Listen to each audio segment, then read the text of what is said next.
രണ്ട് രാഷ്ട്രീയ സാഹചര്യങ്ങളാണ് നമുക്ക് കാണാൻ കഴിയുന്നത്. ഒന്ന്, ഇത്തരത്തിൽ ഈ പെൺകുട്ടികളെയൊക്കെ ഉപദ്രവിക്കുന്ന ഇത്തരത്തിലുള്ള ആളുകൾക്കെതിരെ ശക്തമായ നിലപാട് സ്വീകരിക്കുന്ന സർക്കാർ സംവിധാനത്തെ നമുക്ക് കാണാൻ കഴിയുന്നു.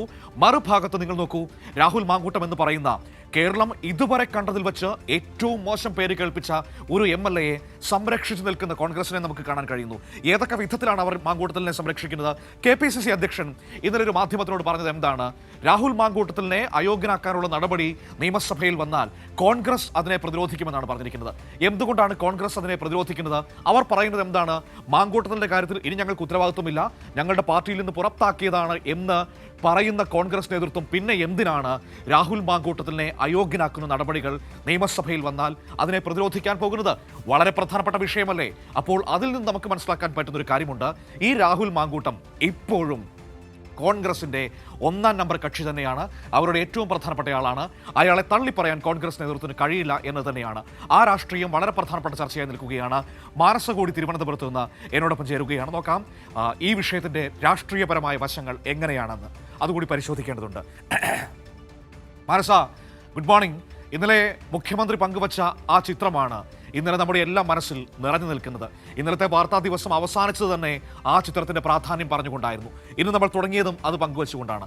ആ ചിത്രം അങ്ങനെ നിൽക്കുമ്പോഴാണ് മറുഭാഗത്ത് രാഹുൽ മാങ്കൂട്ടത്തിലിനെ ചേർത്ത് നിർത്തുന്ന കോൺഗ്രസിനെ ഇപ്പോഴും നമുക്ക് കാണാൻ കഴിയുന്നത്.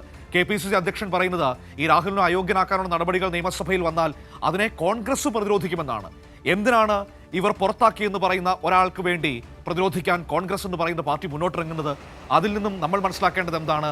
ഇപ്പോഴും രാഹുൽ മാങ്കൂട്ടത്തിൽ കോൺഗ്രസിന് ഏറ്റവും പ്രിയപ്പെട്ടയാൾ എന്ന് തന്നെയല്ലേ?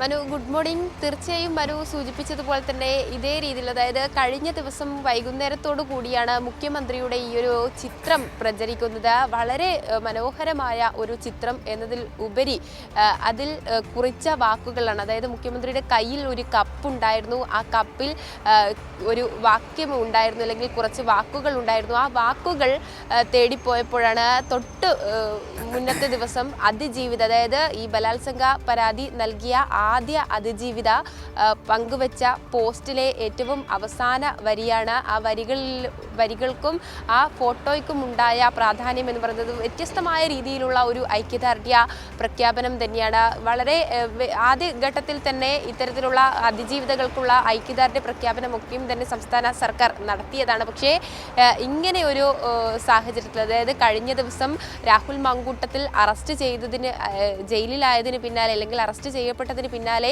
അതിജീവിത പങ്കുവെച്ച പോസ്റ്റിലെ വരികൾ കുറിച്ചുള്ള കപ്പിൽ വെള്ളം കുടിച്ചുകൊണ്ടിരിക്കുന്ന മുഖ്യമന്ത്രിയുടെ ഒരു പടമാണ് ഇന്നലെ ഞാൻ ഉൾപ്പെടെയുള്ള എൻ്റെ ഉൾപ്പെടെ സ്റ്റാറ്റസുകൾ ആയി പ്രചരിച്ചത് എന്നുള്ളതാണ്. കണ്ടാൽ നമുക്ക് ഒരു നിമിഷം അത് നോക്കി നിന്ന് പോവുക, അത് എങ്ങനെ പങ്കുവെക്കാതെ പോകും എന്ന രീതിയിലുള്ള ചിന്ത ഉണ്ടാവുക, അത്തരം രീതിയിലേക്ക് നയിക്കുന്ന ഒരു ചിത്രം തന്നെയായിരുന്നു. അതാണ് കേരളം, അല്ലെങ്കിൽ അതാണ് ഇടതുപക്ഷം, അതാണ് LDF സർക്കാർ എന്ന ഊന്നിപ്പറയുന്ന ഒരു ചിത്രം കൂടിയാണ്. അതിജീവിതകൾക്ക് അവരുടെ പരാതികൾ മുന്നോട്ട് വരുമ്പോൾ അവർക്കൊപ്പം നിൽക്കുന്ന സർക്കാരാണ് എന്നത് ഒന്നുകൂടി കാണിച്ചു തരുന്ന ഒരു മുഖ്യമന്ത്രിയെയാണ് നമ്മൾ കഴിഞ്ഞ ദിവസം കണ്ടത് എന്നുള്ളതാണ്.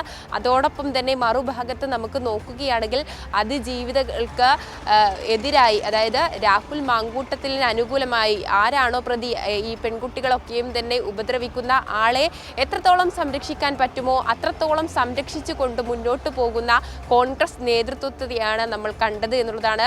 കഴിഞ്ഞ ദിവസം, അതായത് പ്രതിപക്ഷ നേതാവ് VD സതീശന്റെ പ്രതികരണം ഇക്കാര്യത്തിൽ ചോദിച്ചപ്പോൾ തന്നെ പ്രതിപക്ഷ നേതാവ് കൃത്യമായ ഒരു മറുപടി പറയാതെ അക്കാര്യത്തിൽ നിന്നും ഒഴിഞ്ഞു മാറുകയാണ്. അതായത് കേരളത്തിലെ പെൺകുട്ടികൾ അനുഭവിച്ചു കൊണ്ടിരിക്കുന്ന, അതായത് കോൺഗ്രസ് MLA കാരണം പെൺകുട്ടികൾ അനുഭവിച്ചു കൊണ്ടിരിക്കുന്ന പരമ്പരകളാണ് ദിവസങ്ങൾ കഴിയുന്തോറും പുറത്തു വരുന്നത് എന്നുള്ളത് മാത്രമല്ല, അത് അന്വേഷിക്കുമ്പോൾ അതിൽ സത്യാവസ്ഥ, ഒപ്പം തന്നെ ശക്തമായ തെളിവുകൾ ഉൾപ്പെടെ കണ്ടെത്തുന്നു.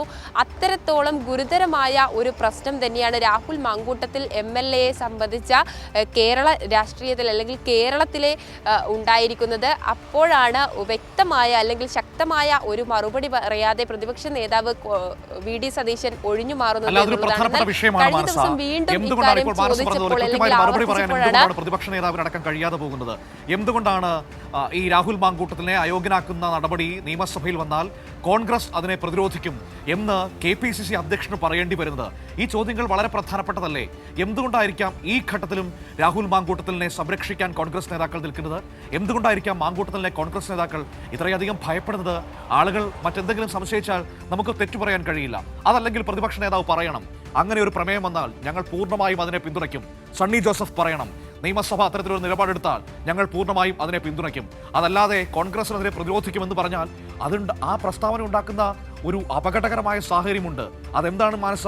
അത് ഇത്തരത്തിൽ പരാതികളുമായി മുന്നോട്ട് വരുന്ന സ്ത്രീകൾക്ക് ഉണ്ടാക്കാൻ പോകുന്ന ഒരു അരക്ഷിതാവസ്ഥയുണ്ട്.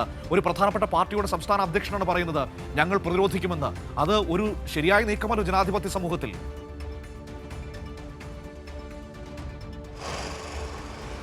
തീർച്ചയായും അത് തന്നെയാണ് ജനങ്ങളും നോക്കുന്നത് എന്നുള്ളതാണ്. ജനങ്ങൾക്കും ഇക്കാര്യത്തിൽ വലിയ ആശങ്കയാണ് ഉള്ളത് എന്നുള്ളതാണ്. നിയമസഭയിൽ രാഹുൽ മാങ്കൂട്ടത്തിലിന്റെ അയോഗ്യനാക്കുന്ന നടപടികളൊക്കെയും തന്നെ വരുമ്പോൾ അതിൽ പ്രതിരോധം തീർക്കും എന്ന് തന്നെയാണ് KPCC അധ്യക്ഷനായ സണ്ണി ജോസഫ്, അതോടൊപ്പം തന്നെ VD സതീശൻ കഴിഞ്ഞ ദിവസം പറഞ്ഞത് ഇത്തരത്തിൽ അയോഗ്യനാക്കുന്ന നടപടി എത്തിക്സ് കമ്മിറ്റിക്ക് അങ്ങനെയൊരു തീരുമാനമെടുക്കാനുള്ള അവകാശം ഉണ്ടോ എന്നതടക്കമുള്ള അത്തരത്തിലുള്ള ഒരു നിയമസാധ്യത ഉണ്ടോ എന്നതടക്കമുള്ള ചോദ്യങ്ങളാണ് VD സതീശൻ ഉന്നയിക്കുന്നത്. അതായത് ഇവർക്ക് ഏത് വിധേയനെയും ഈ രാഹുൽ മാങ്കൂട്ടത്തിലിനെ സംരക്ഷിക്കാനുള്ള എല്ലാ നീക്കങ്ങളും കോൺഗ്രസിനകത്ത് തന്നെ ഉണ്ടായിട്ടുണ്ട്, അല്ലെങ്കിൽ ചർച്ച ചെയ്യപ്പെടുന്നുണ്ട് എന്ന് തന്നെയാണ് ഇതിൽ നിന്നും മനസ്സിലാകുന്നത്. കാരണം ഇത് നിയമസഭയിൽ വരുമ്പോൾ അത്തരത്തിലുള്ള ഒരു നിയമസാധ്യത പരിശോധിക്കുമ്പോൾ ഒന്നിച്ചാണ് സർക്കാർ അല്ലെങ്കിൽ ഈ ഒരു നിയമസഭ നിൽക്കേണ്ടത്. അപ്പോഴാണ് പ്രതിപക്ഷം ഇത്തരത്തിൽ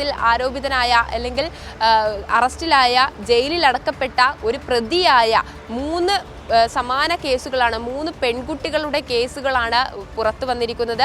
അത്രത്തോളം ഗുരുതരമായ ശക്തമായ തെളിവുകളുടെ അടിസ്ഥാനത്തിൽ പെൺകുട്ടികൾ ഇത്തരത്തിലൊരു പരാതി നൽകുമ്പോൾ അത്രയും കുറ്റാരോപിതനായ ഒരു MLAക്ക് വേണ്ടി എന്തിനാണ് ഇത്തരത്തിൽ സംരക്ഷണ കവചം ഒരുക്കുന്നത് എന്നതാണ് സാധാരണ ജനങ്ങൾ പോലും ചോദിക്കുന്നത് എന്നുള്ളതാണ്. UDFനകത്ത് ഇത്തരത്തിൽ അല്ലെങ്കിൽ കോൺഗ്രസ് എന്തുകൊണ്ടാണ് ഇങ്ങനെ ഈ ബലാത്സംഗ കേസിലൊക്കെയും തന്നെ കുറ്റാരോപിതനായ ഒരു പ്രതിയാക്കപ്പെട്ട MLAയെ സംരക്ഷിക്കുന്നത് എന്ന് തന്നെയാണ് ഉയർന്ന വലിയ ചോദ്യം എന്ന് പറയുന്നത്. എന്തുകൊണ്ടാണ് KPCC അധ്യക്ഷനും പ്രതിപക്ഷ നേതാവ് VD സതീശനും ഒരു വിഭാഗം മുതിർന്ന നേതാക്കളും ഇങ്ങനെ രാഹുലിനെ സംരക്ഷിക്കുന്നത് എന്നുള്ളതും പ്രധാന കാര്യം തന്നെയാണ്. കേരളം അത് ചർച്ച ചെയ്തു കൊണ്ടിരിക്കുകയാണ് എന്ന് തന്നെയാണ് മനസ്സിലാക്കുന്നത്. ഏതായാലും നിയമസഭാ അംഗത്വത്തിൽ നിന്ന് അയോഗ്യനാക്കുന്നതുമായി ബന്ധപ്പെട്ടുള്ള നടപടികളും നിയമസാധ്യതകളൊക്കെയും തന്നെ പരിശോധിക്കാൻ തുടങ്ങി എന്ന് തന്നെയാണ് സ്പീക്കർ AN ഷംസീർ മാധ്യമങ്ങളെ അറിയിച്ചത്. ഇതിനായി ഒരു എത്തിക്സ് പ്രിവിലേജ് കമ്മിറ്റിയൊക്കെയും തന്നെ ഉണ്ട്.